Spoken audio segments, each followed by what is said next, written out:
We are here at the Woodsongs Old Time Radio Hours 1000th episode at the Lyric Theater in Lexington. Michael Jonathan and company are sound checking behind us right now. We're going to talk to him as well as the volunteers that make this place tick, find out what's so magical about Woodsongs and why it's been able to last for 1,000 episodes. We are celebrating the 1000th broadcast of the Woodsongs Old Time Radio Hour.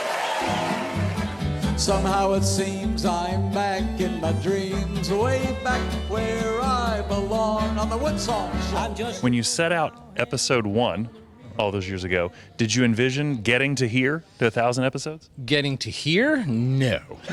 No.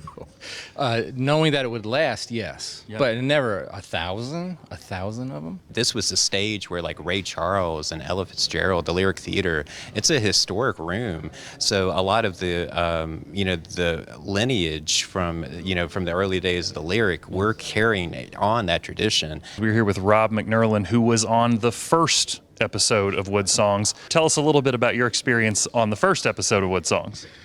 Well, the first episode was a little smaller scale than this, but it was great, and he's kept true to this dream, and it's worked out well for him. I mean, the first one was just in a little recording studio. I think they had maybe a couch, and that was the audience. This is an all-volunteer production, right? I get nothing. The crew, you hear the crew behind me, they're all volunteers. The Lyric Theater's donated. Hotels for the artists are free. Restaurants feed them for free. It goes free to public radio, free to public television, free to RFD Network, free worldwide on American Forces Radio Network.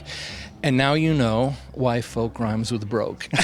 What's something where you're in the middle of a show and you get that little head nod or that point? What kind of fires are you running to put out? Oh, well, sometimes he'll go like this, which means his batteries have died in his headset.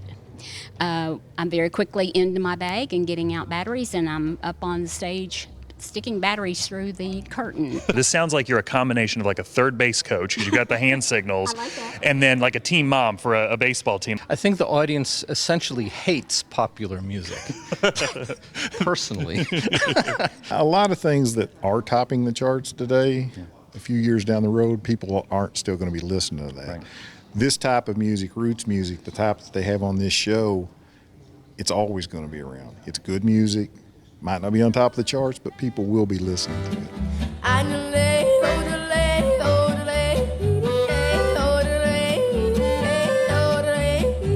When I think of young people today, like sitting around listening to music in their headphones, I don't imagine listening to a lot of music with yodeling in it. How did you pick this song? How did that come to be the one that you're playing?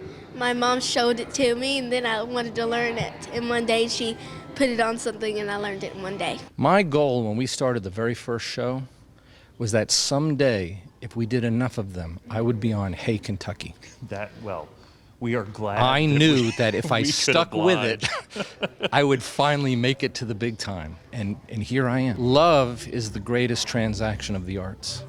Love is what makes music and the arts work.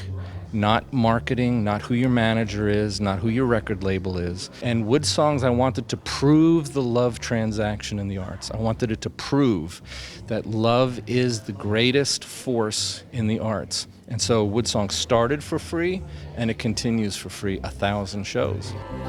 Oh, now this land was made for you and me.